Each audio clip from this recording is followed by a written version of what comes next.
మనల్ని అన్య జనులలో నుండి ఏర్పరచుకున్నారు. ఒకటి, ఏర్పాటులోనే ఉన్నామా, ఎన్నికలోనే ఉన్నామా, ఇంకొక విషయాన్ని నియమంలోనే ఉన్నామా? ఈ మూడు విషయాన్ని మనం జాగ్రత్తగా ఆలోచించాలి. అపోస్తలుల కార్యములు 15వ అధ్యాయము 14వ వాక్యం.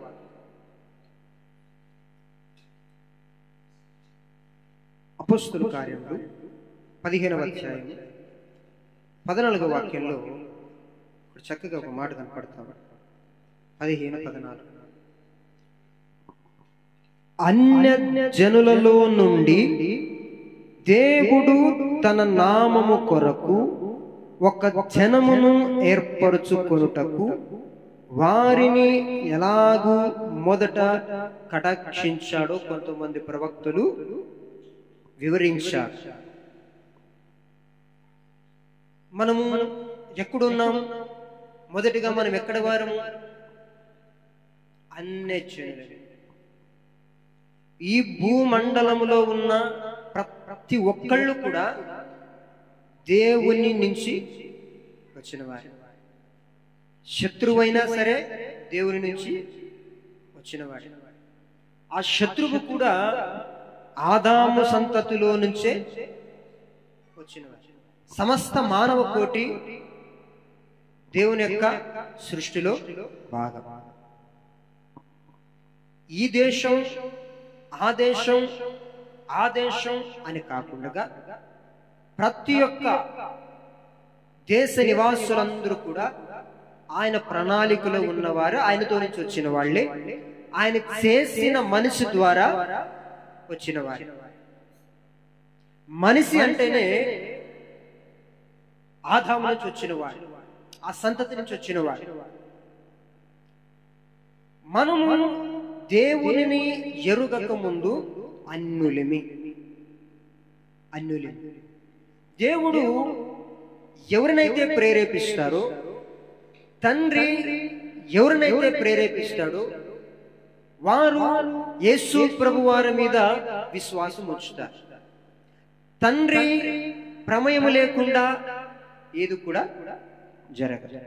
మనమందరూ ఈ రీతిగా ఉన్నామంటే తండ్రి యొక్క తలంపులో, తండ్రి యొక్క చిత్తంలో మనం ఉన్నాము. కాబట్టి అన్య జనులలో ఉన్న మనలని ఏర్పరచుకున్నారు. మునుపు మీరు ప్రకృతి సంబంధులు, భూ సంబంధులు, అన్యులు మిమ్ములను అందులో నుంచి, ఎందులో నుంచి? అన్య జనులలో నుంచి కొందరిని. ఎందుకు ఎన్నుకున్నాడు కొందరిని అంటే, ఆయన నామము కొరకు ఒక జనముగా చేయాలని, ఆ నామము కొరకు కొందరిని ఎన్నుకోవాలని, ఆ నామము కనపరచబడాలి అని, ఒక రాజ్యముగాను ఒక జనముగాను ఒక సొత్తుగాని చేయాలని తండ్రి యొక్క అనాది ప్రణాళిక. అందుకని అందరూ ఉన్నారు, అందరిలో కొందరిలో మరి కొందరిని దేవుడు ఏర్పరచుకున్నారు. ఈ విషయాన్ని మనము ఆలోచించాలి. అన్య జనులలో నుంచి దేవుడు మనల్ని ఎన్నుకున్నాడు, ఏర్పరచుకున్నాడు. ఏర్పరచుకొని ఏం చేయాలని? యెషయా గ్రంథం 66వ అధ్యాయము 21వ వాక్యం. యెషయా గ్రంథం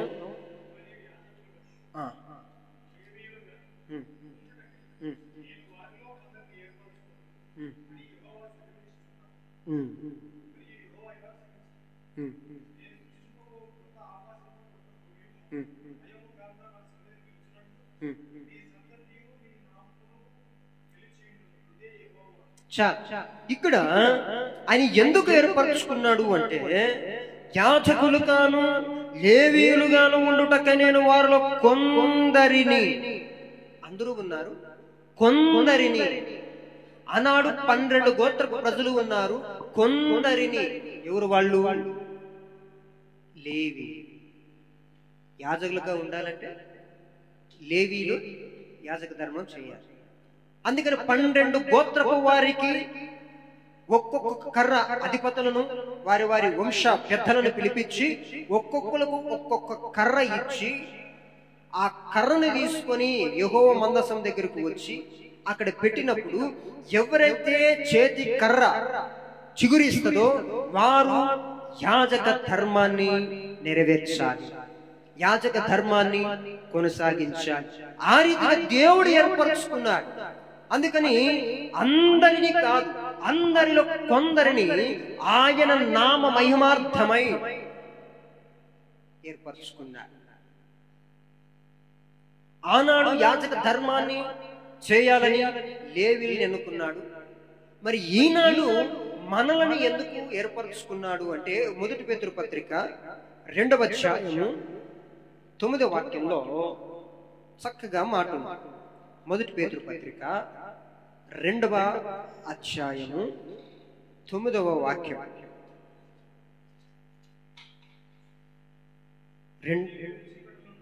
మీరు చీకటిలో నుండి ఆశ్చర్యకరమైన తన వెలుగులోనికి మిమ్ముని పిలిచిన వాని గుణాతిశయములను ప్రచురము చేయు నిమిత్తము. ఎందుకు ఏర్పరచుకున్నాడు అంటే, కిందకు వస్తుంది చూడండి, మీరు ఏర్పరచబడిన వంశము.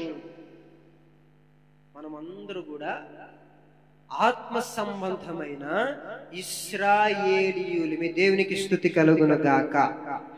ఆత్మ సంబంధమైన యూదా గోత్రపు వంశపు వారివి, ఏర్పరచబడిన వంశమును, రాజులైన యాజక సమూహమును, పరిశుద్ధ జనమును, దేవునికి సొత్తైన ప్రజలు మీరు. అందుకే నేను నిన్ను ఏర్పరచుకున్నాను.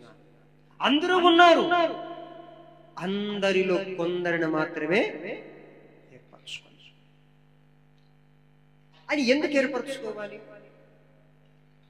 ఏర్పరచుకుని మన ద్వారా ఏం ఆశిస్తూ ఉన్నాడు ఆయన? ఈ విషయాన్ని మనం చక్కగా ఆలోచించాలి. తర్వాత మత్తయి సువార్త 22వ అధ్యాయము 14వ వాక్యం. ఎక్కడి నుంచి ఏర్పరచుకున్నాడనే విషయాన్ని మనం జాగ్రత్తగా పరిశీలించేద్దాం. మత్తయి సువార్త 22వ అధ్యాయము 14వ వాక్యం. కాగా పిలువబడిన వారు అనేకులు, కొందరే అని చెప్పించా. పిలువబడిన వారు బోలెడంత మంది ఉన్నారు, ఏర్పరచబడిన వారు అందరినీ దేవుడు ఏర్పరచుకోలేదు. మనలో మన మాట. మోసే ఉన్నాయి. ఏ మోసే ఒక్కడేనా? మరి సంతతులు ఎంతమంది లేరు? అహరోను లేడా? ఎందుకు మొదటి వర్తమానం మోసేకి వచ్చింది? ఇది ఒకటి. యోనా, ఈయనని ఎందుకు ఏర్పరచుకున్నాడు? మరి నీవే పోవాలి, నువ్వే చెప్పాలి. అబ్రాహాముని ఎందుకు ఎన్నుకున్నాడు? అబ్రాహాం ఎందుకు ఎన్నుకున్నాడు? ఆయన ఏర్పరచుకున్నాడు ఆయన ప్రణాళిక. నోవాహును ఎందుకు ఎన్నుకున్నాడు? ఓడి సిద్ధపరచు. ఎందుకు ఏర్పరచుకున్నాడు ఆయన?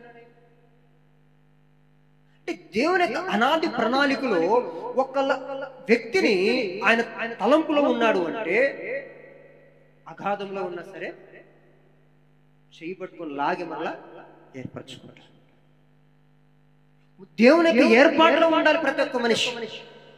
అందుకని అంటారు, అందరూ కాదు, పిలువబడిన వారు బోలెడంత మంది ఉన్నారు, ఏర్పరచబడిన వారు కొందరే.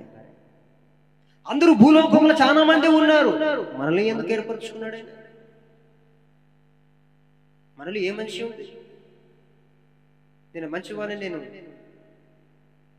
పత్రాన్ని రాసి ముద్ర వేయగలనా? అసలు ఏముంది మనలో? మరి ఎందుకు ఏర్పరచుకున్నాడు? అందరూ ఉన్నారు కదా, అందరిలో మనల్ని ఎందుకు ఏర్పరచుకున్నారు అంటే మన ద్వారా ఏదో ఆయన ఆశిస్తున్నారు, అందుకనే ఏర్పరచుకున్నారు. తండ్రి ఒకరిని ప్రేరేపించాడు అంటే ఆ ప్రేరేపణకు లోబడి యేసు ప్రభువారి మీద విశ్వాసం ఉంచిన వాడు ఏర్పాటులో. తండ్రి ప్రేరేపణ లేకపోతే మనం యేసు ప్రభు వారి మీద విశ్వాసం ఉంచేవారము కాదు. అనేక మంది భూలోకంలో ఉన్నారు, అనేక మంది అన్యులలో ఉన్నారు. అన్యులలో నుండి కొందరిని ఎన్నుకున్నాను. ఎందుకు? నా నామము నిమిత్తం, నా నామము నిమిత్తం. అనేక మంది ఉన్నారు, అనేక మంది ఉన్నారు. ఏర్పరచబడిన వారు కొందరి కొందరి ఆ కొందరిలో మనం ఎక్కడి నుంచి నేను ఎన్నుకున్నాడు? ఇప్పుడు అందరి ఫస్ట్ అన్యులలో నుంచి ఏర్పరచుకున్నాడు, అనేకులలో నుండి కొందరిని ఏర్పరచుకున్నాడు. తర్వాత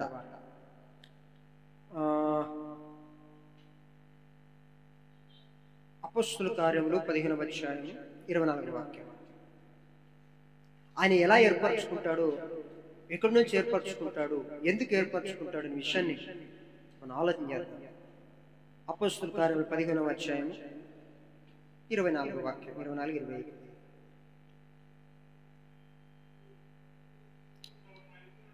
కొందరు మా యొద్ద నుండి వెళ్ళి తమ బోధ చేత మిమ్మల్ని కలవరపరిచి మీ మనసులను చెరుపుచున్నారని విన్నాను.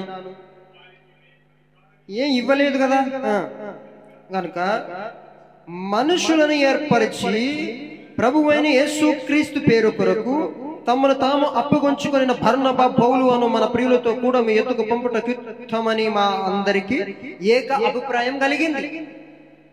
అంతకుముందు ఉన్నారు, అంతకుముందు వాళ్ళతో కనబడినట్టున్నారు. తర్వాత వాళ్ళు అక్కడి నుంచి వచ్చి కొందరికి విశ్వాసమైనటువంటి మనసును, నమ్మకాన్ని చేరుకొట్టిన వారు ఉన్నారు. అయితే వారు మేము పంపించినటువంటి వారు కాదు,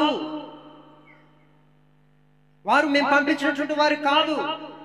ఎంతో బాధేస్తా ఉంది.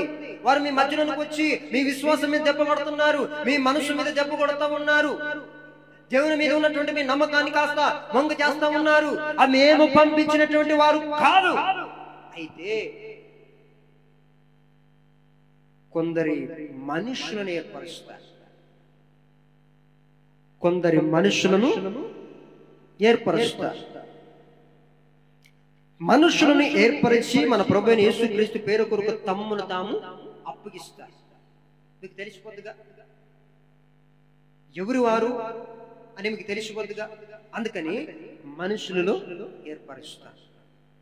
మొట్టమొదటిగా అన్ని జనుల నుండి ఏర్పరచుకున్నాడు.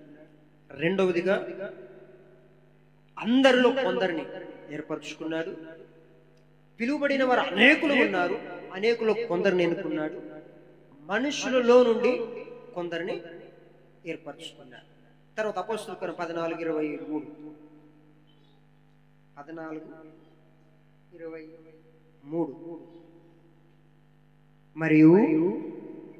మరియు ప్రతి సంఘంలో వారికి పెద్దలను ఏర్పరిచి ఉపవాసం ఉండి ప్రార్థన చేసి వారు నమ్మిన ప్రభువునకు వారిని అప్పగించారు.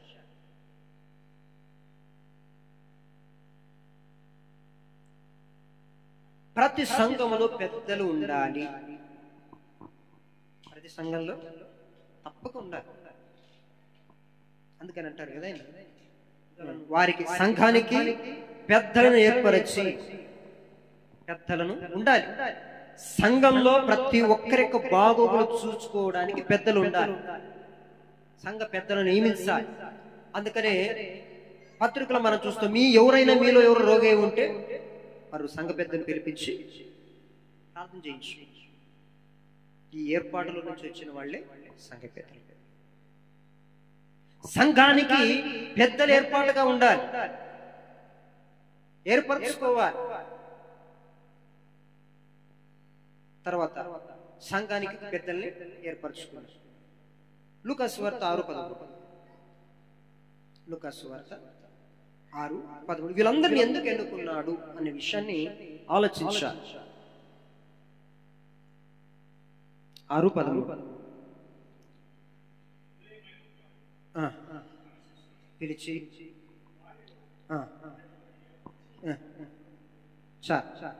ఎందుకు 12 మందిని దేవుడు ఏర్పరచుకున్నాడు?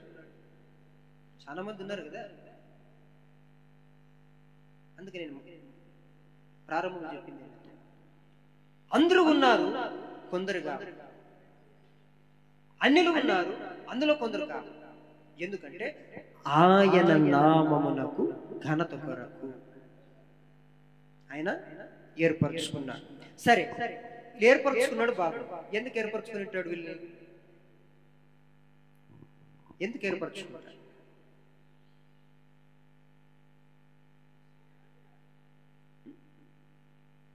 ఎందుకు ఏర్పరచుకుంటాడు? ఆయన నామ ఘనతకై ఏర్పరచుకుంటాడు. సరే, మంచి ఏర్పాటులో ఉంటే కాదు, ఏర్పాటులో ఉంటే కాదు, సరిపోదు. ఎన్నికలో ఉండాలి. అర్థమవుతుందా? ఏర్పాట్లో ఉంటే సరిపోదు. ఇప్పుడు దేవుడు ఏర్పరచుకున్నాడు, ఏర్పాట్లో ఉంటే సరిపోద్దా? ఎన్నికలో ఉండవద్దా? అదేంటి ఎన్నిక ఏంటండి? మీకు లోక సంబంధం మాట చెప్తాను.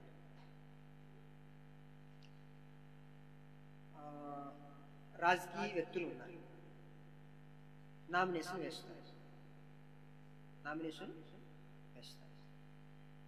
ఆ పార్టీ అధినేత ఒకళ్ళు ఉంటారు, అనేక మందికి ఏర్పరచుకుంటారు. నువ్వు మా పార్టీ తరఫున ఏర్పరచుకుంటారు. ప్రజలు ఓటు ద్వారా గెలిపిస్తారు. గెలుపొందిన వారిని ఏర్పాటులోనే వచ్చుతాడా? ఎందుకు చేసుకోడు? ఎందుకు చేసుకుంటాడు? నీకు ఇది అయితే బాగుంటుంది, నీకు ఇది బాగుంటుంది, నీకు ఈ శాఖ, నీకు ఆ శాఖ, నీకు పోయే శాఖ, ఇలాంటి కొన్ని శాఖలు ఇస్తారు. ఇది ఎన్నిక. ఏర్పరచుకుంటే ఏమంటారు, అందులో సభ్యత్వం కలిగి ఉంటే కాదు, ఏర్పాట్లు ఉంటే కాదు, ఎన్నికై ఉండాలి. ఎన్నికే ఉండాలి. మనము దేవుని ఏర్పాట్లో ఉంటే కాదు, ఎన్నికై ఉండాలి. ఆయన ఎన్నికలో మనం ఉండాలి. ఆయన మనం ఎన్నుకోవాలి. ఎందు నిమిత్తం ఎన్నుకోవాలి? ఎందుకు ఎన్నుకుంటాడని ఏర్పరచుకున్నాడు. బాగుందండి. విశ్వాసులుగా ఎక్కడి నుంచి? అన్యుల్లో నుండి, అనేక మందిలో నుంచి మమ్మల్ని ఎన్నుకున్నాడు, ఏర్పరచుకున్నాడు. ఏర్పరచుకుంటే ఏముందండి? వస్తున్నాం పోతున్నాం కాదు కాదు కాదు, ఆ ఉద్దేశం. అందుకనే ఉపమానంగా చెప్పిన యోనా ఎందుకు ఏర్పరచుకున్నాడు అంటే, అనేక మంది ఉన్నారు, ఆయన మాత్రమే ఎందుకు ఏర్పరచుకున్నాడు అంటే, ఆయన ద్వారా జరిగించవలసిన కార్యం ఉంది. నినివే పట్టణస్తులు ఆయన ద్వారా బాగుపడాలి. మరి ఎందుకునే వాడు పారిపోయాడు, పెరిగిపోయాడు, వాడు ఎందుకు నాకెందుకు అని వదిలేయచ్చు కదా. ముప్పు తిప్పులు పెట్టి 3 చెరువులు నీళ్ళు రాగించి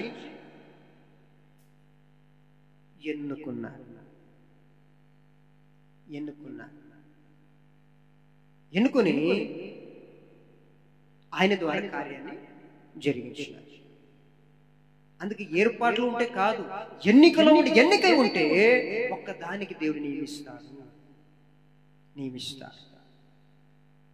ఏర్పాటులో ఉండాలి. ఏర్పాటులో నీకు అర్థమైంది అని చెప్తా. ఇది ఏర్పరచుకుంటాడు దేవుడు. ఏర్పరచుకుని ఎన్నుకుంటాడు. అర్థమవుతుందా? ఈ ఏర్పాట్లో నుంచి వచ్చిన వారిని ఎన్నుకుంటాడు. ఎన్నుకొని ఒక పని కొరకు నియమిస్తా. 7 మంది మనం చూడవచ్చు. ఆనాడు పేతురు, యోహానులు పరిచర్య చేస్తామంటే, ఇదిగో మేము వాక్యాన్ని బోధించాలి, ఆహారం పెట్టాలంటే ఎలాంటి బాబు, మీరు కొందరు ఏర్పరచుకోవచ్చు. ఎవరు?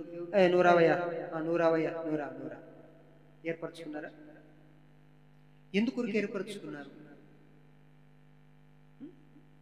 పరిచర్య అంటే ఆ భోజనం యొక్క పరిచర్య. మరి ఏర్పాట్లోనే ఉన్నారు వాళ్ళు? ఎన్నిక చేసుకున్నారు. ఎన్నిక చేసుకుని దేని కొరకు? పరిచర్య కొరకు. స్టెఫెన్ సేవ చేయలేదా? ఎన్నికలో ఉన్నాడు. ఎన్నికైన తర్వాత తను నియమించుకున్నాడు. మరణమైన జీవమైన నీ కొరకు అనేసి ఆయన నియమించుకున్నాడు. ఏర్పాటు ఉంది, ఏర్పాటులో ఎన్నిక ఉంది, ఎన్నికలో నియమం కూడా నియమించుకోవాలి. ఒక పనికి నియమించాలి. అందుకని దేవుడు ఎందుకు ఏర్పరచుకున్నారా బాబు అంటే, ఒక పనికి నియమించిన కొరకు దేవుడు ఏర్పరచుకుంటాడు. ఏర్పాటులో నుంచి చూస్తాడు. ఏర్పరచుకున్నాడు, 100 మందిని ఏర్పరచుకున్నాడు. మరి ఆయన దృష్టి ఎవరి మీద అయితే పడుతుందో వాళ్ళని ఎన్నుకుంటాడు. ఎన్నుకొని వీడికి ఈ పని నియమిద్దాం, వీనికి ఈ పని నియమిద్దాం, వీనికి ఈ పని నియమిద్దాం. నియమం, ఒక బాధ్యత, ఇష్టం. ఈ 3 కూడా మన దైనందినటువంటి జీవితంలో చాలా ప్రాముఖ్యం. ఏదోనండి బాబు నేను విగ్రహారాధనను మానేసి ఆ తాగుతాను అవి పండ్లను మానేసి దేవుని యొక్క ఏర్పాట్లో ఉన్నానంటే కాదు. అందుకొరకు కాదు దేవుడు ఏర్పరచుకున్నది. మన ఏదో ఒక ప్రణాళిక కలిగి ఉన్నాడు. ఆయన ఎన్నికలో ఉండాలి. ఎన్నికలో ఉండేదే కాకుండా ఆయన నియమించినటువంటి పనిని అంతఃకరణమైన శుద్ధితో పని చేయాలి. అది ఆయన ప్రణాళిక.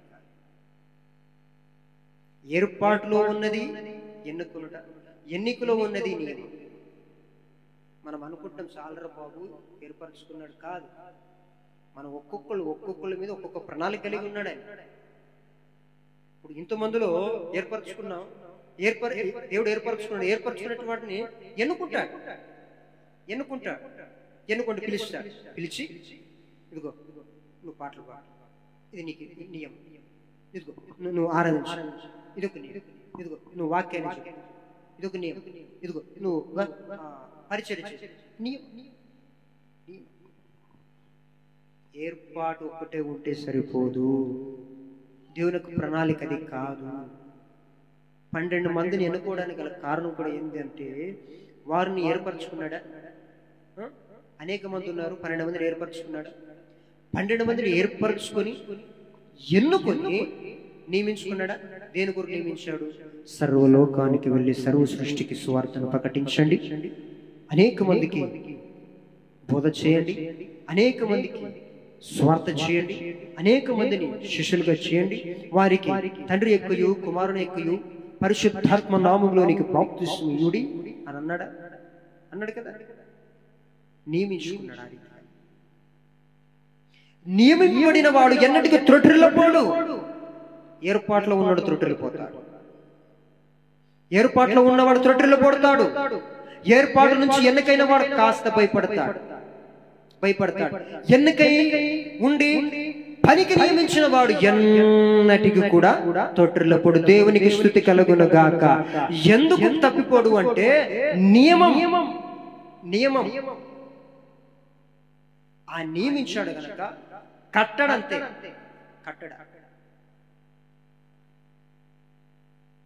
ఇది మన దైనందిన జీవితంలో మనం నేర్చుకోవాలి. ఇది మన ఆత్మీయ జీవితంలో ఏర్పాటు, ఎన్నిక, నియమం చాలా ప్రాముఖ్యం.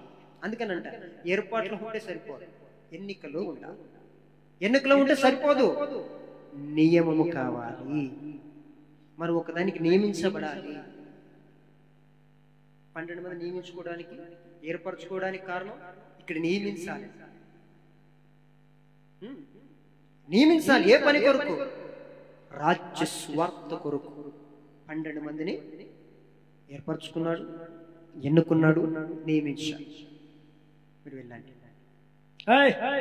మృతులే చూసుకుంటారు, నన్ను వెంబడించు, నేను నిన్ను మనుషులు బట్టి జాలరుగా చేస్తాను. ఏర్పరచుకోలేదా? ఎన్నిక లేని వారు కదా, పామరులు కదా, బుద్ధిహీనత కలిగిన వాళ్ళు కదా, అజ్ఞానులు కదా. ఏర్పరచుకోలేదా దేవుడు? ఏర్పరచుకొని ఎన్నుకోలేదా దేవుడు? ఎన్నుకొని రాజ్యవ్యాప్తమైనటువంటి స్వార్థికులుగా నియమించలేదా? ఇది ఆయన యొక్క ప్రణాళిక. ఇలాగ ఏర్పరచుకున్నాడు, ఎన్నుకున్నాడు. విషయంలో ఈ రీతిగా ఎన్నుకున్నాడు. నియమం నీ ఒక పనికి నియమిస్తా. అర్థమవుతుందన్నమాట. ఏర్పరచుకుంటాడు, ఏర్పరచుకొని ఎన్నుకుంటాడు, ఎన్నుకొని ఒక పనికి నియమిస్తా. అయితే మనం ఎక్కడున్నాం? ఏర్పాట్లోనే ఉన్నామా? ఎన్నిక చేయబడినటువంటి వారిగా ఉన్నామా? నియమింపబడిన వారిగా ఉన్నామా? ఎక్కడు? ఒక మాట నేను చెప్తాను, ఏర్పాట్లో ఉంటే మాత్రం 30, 70 మనము సాతానగానికి లోబడుటకు అవశ్యం ఉంది. ఏర్పాట్లో ఉంటే ఏర్పాటులో నుంచి కాస్త ఎన్నికైతే కాస్త పర్వాల ధైర్యం వచ్చింది. మనకు కాస్త ఒక దృఢ సంకల్పం అనేది మనలో పుట్టింది, దృఢ విశ్వాసం అనేది మనలో పుట్టింది. ఎందుకయ్యా బాబా వచ్చి స్తోత్రం స్తోత్రం స్తోత్రం స్తోత్రం స్తోత్రం ఆత్రం గోత్రం అని వెళ్ళిపోతే సరిపోదు. మరలా ఎన్నిక చేయబడినందుకు ఎన్నిక చేసుకుంటే వాడి దుంపుల దగ్గర వీళ్ళు వదలరు, ఓ పనికి నియమిస్తారు, సాగు కొడతారు. ఎందుకే బాబా వద్ద? ఏర్పాట్లో ఉంటే ప్రణాళిక అది కాదు కదా, ప్రణాళిక అది కాదు కదా. దేవునికి ప్రణాళిక వేరు. ఆయన పనిలాగా అంత అనిల్లో ఎందుకు ఎన్నుకుంటాడు? పనిలాగా ఎన్నుకుంటాడు. అనేక మంది ఉన్నారు కదా, అనేక మందిని ఎన్నుకోవచ్చు, ఏర్పరచుకోవచ్చు కదా. మరి కొందరిని, ఆ కొందరిలో మనల్ని ఎందుకు ఏర్పరచుకున్నాడు ఆయన? ఇప్పుడు ఏర్పరచుకున్నాడు బాగుంది, ఎందుకు ఎన్నుకుంటాడు ఆయన?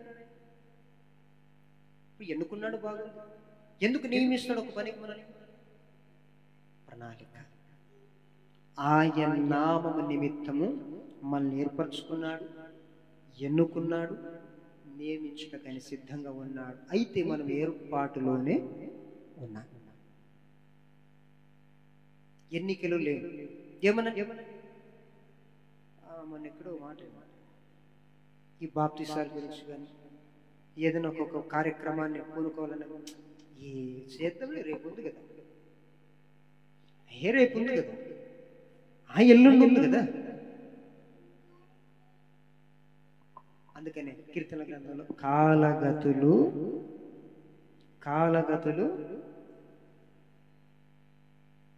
దినములు సమయాలు కాలాలు సర్వము ఆయన యందు గుప్తములై ఉన్నాయి. అందుకే రేపు దినం గురించి ఎందుకు ఆలోచన చేస్తా? రేపు దినం నీది కాదు కదా, ఎందుకు చింతిస్తా? రేపు దినం నీది కాదు కదా, ఎందుకు బాధపడిపోతా ఉన్నా? ఎందుకు జడిస్తా ఉన్నావు? ఎందుకు విభ్రాంతి చెందుతా ఉన్నావు? ఎందుకు కలత చెందుతా ఉన్నావు? ఎందుకు మనసులో దిగులు, వేదన, బాధ, కలవరం? రేపు దినం నీది కాదు కదా. అది నేను నీకు ఇస్తేనే రేపు దినం చూస్తావు. అందుకని దీపం ఉండంగానే ఇల్లు చక్క పెట్టుకోవాలి. ఇలాగానంట కరెంటు ఉన్నప్పుడు ఇల్లు చక్క పెట్టుకోయే తల్లి అంటే, కరెంటు పోయిన తర్వాత చిన్ని దిగుటి పెట్టుకొని సామాన్లు అంతా సర్దుకోవడానికి ప్రయత్నించిందంట. అక్కడ ఏదో ఉంది మరి, ఆ కత్తి పీట గిత్తి పీట తాకి మూతు పొలం కింద పడి మూతు పొలం 32 పనులు చేతిలోకి వచ్చినాయి. ఎందుకు వచ్చిందంటే అంత కర్మ. దీపం ఉండంగానే ఇల్లు చక్క పెట్టుకోలేదు. మరి ఇంటికి దీపం ఇల్లాలన్నారు, ఇల్లాలా కర్మ. ఇంటికి దీపం ఇల్లాలు, ఇంటికి దీపం ఇల్లాలు. ఆ దీపం మారిపోతుంది కదా, ఆ దీపం మారిపోతుంది కదా. సూక్తులు బలిపెట్టారు కదా, ఇంటికి దీపం ఇల్లాలు. అదే సూక్తు కుక్క గట్టు చెప్పే పని మాట్లాడుకుంది కదా. ఇంటికి దీపం ఇల్లాలు అంటే ఇంటిని వెలిగించాలి. మరి వెలుగులో ఉన్నప్పుడు చక్క పెట్టుకో పాపం. అంటే కరెంటు పోయిన తర్వాత దాగడ మూతలు దండకొని మూతుకుండా రాలగొట్టడం ఎందుకు? అది ఏర్పాటు కాదు. దీపం ఉండంగానే ఎక్కడన్నీ ఏర్పరచుకొని చక్క పెట్టుకొని ఎదురు చూడాలి. ఎవరు? ఆయన కొరకు ఎదురు చూడాలి. హిజ్కియా నువ్వు చనిపోతావు. అదేంటి బాబా అంత మాట అనేసారంటే, అదేంటి బాబా అంత మాట అనేసారండి బాబా, చేయాల్సిన చాలా ఉన్నాయి. అయ్యా, నేను నీకు విరోధముగా ఏమైనా పాపము చేసినట్లయితే నన్ను క్షమించు. అయిపోయిందయ్యా, నీ కాలగతులు అయిపోయినాయి. దీపం ఉండగానే ఇల్లు చక్కి పెట్టుకోవడానికి సమయం ఏడిచ్చావు. వస్తేనే ఆ వర్తమానం నా చెవుని పెడితే చక్క పెట్టుకున్న సమయం నాకేడుంది అంటే, ఇసుకే దగ్గర ప్రవక్త వచ్చి ఎందుకు చెప్పాడు అంటే, ఆయన ఏదో కాస్త లోపం, ఆ లోపాన్ని సరి చేసుకోవడానికి కాస్త హెచ్చరిక చేశాడు. అటుకి రోగంతో బాధపడుతున్నాడు కదా. యా రోగంతో చచ్చిపోతే ఎట్లండి బాబు? చేయవలసినవి ఉన్నాయి. మరి దీపం ఉండంగా నిల్లు చెక్క పెట్టుకుని అంటున్నారు, కరెక్టే. మరి నేను రోగంతో ఉంటున్నాయా? మరి చచ్చిపోతే ఎక్కడ దీపం పెట్టుకునేది? దీపం పెట్టుకోవాలంటే మరి నువ్వు ఆయుష్ పొడిగించాలి కదా. మరి ప్రభా, చక్క పెట్టుకున్నటకు ఒక నియమాన్ని నియమించుటకు నాకు 15 సంవత్సరాలు ఆయుష్నిస్తే సరిపోద్దా? చాలండి బాబు, ఎక్కువైంది జీవితానికి. 15 సంవత్సరాల్లో తాను చేయవలసినవి చేసి ప్రభునందు నిద్రించాడు. అందుకని మనం దీపం ఉండంగానే ఇల్లు చక్క పెట్టుకునేది కాకుండా ఆయన ఏర్పాట్లో ఉండాలి, ఆయన ఎన్నికలు ఉండాలి, ఆయన పని కొరకు నియమించబడాలి.